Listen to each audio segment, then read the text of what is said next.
বলুন। নমস্কার, আমি জয়ন্তী কান্ডার ৯ নম্বর ওয়ার্ডের অন্তর্গত দুর্গাচকের আমি হাউসিং এস্টেট SFG 9 আমি বাস করি। আর আমি ICDS-এ কাজ করছি, অঙ্গনওয়াড়ি কর্মী। স্মার্ট সিটি সম্পর্কে আমার কিছু বক্তব্য আছে, আমি এই জন্য নিজে থেকেই এগিয়ে এসেছি এখানে বলবার জন্য। সবথেকে বড় কথা হলো, আমি যেহেতু ICDS-এ কাজ করি, প্রথমেই বলবো স্মার্ট সিটি হতে গেলে প্রত্যেকটা মানুষের মধ্যে মননশীল চিন্তাধারা খুবই দরকার। উন্নত মানসিকতা, সাংস্কৃতিক মনোভাবাপন্ন, স্বাস্থ্য পুষ্টি সম্পর্কে যাতে আমাদের লক্ষ্য রাখা হয় প্রতিটা মানুষের ক্ষেত্রে, সেটা খুবই দরকার। আরেকটা কথা যেটা আমি বলবো, আমরা পৌরসভায় আসি, এটা সময় আমাদের অসুবিধা হয় যাতায়াত।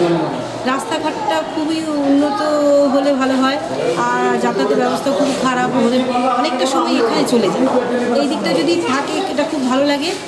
আর সবথেকে বড় কথা যেটা হলো, হলদিয়া ইন্ডাস্ট্রিয়াল এরিয়া, দূষণ তো আমরা পুরোপুরি মুক্ত করতে পারবো না, কিন্তু এই দূষণের পরিমাণটাকে যদি অনেকটা কমানো যায়, তাহলে স্বাস্থ্যপুষ্টি কোনোভাবেই হবে না, যতই সে খাওয়া দাওয়া করবে না কেন।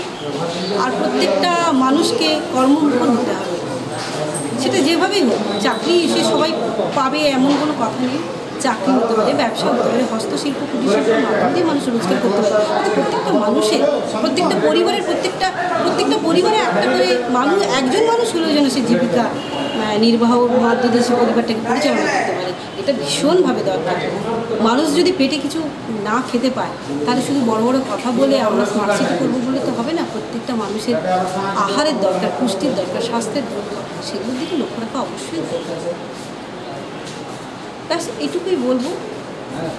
মননশীল চিন্তাধারাটা খুব দরকার, প্রত্যেকটা মানুষ যদি সচেতন হয়, তাহলে নিশ্চয়ই আমরা আগামী ভবিষ্যতে সুন্দর একটা শহর, হলদিয়াকে আমরা সুন্দর শহর, স্মার্ট সিটি হিসেবে আমরা সামনে নিয়ে আসতে পারব।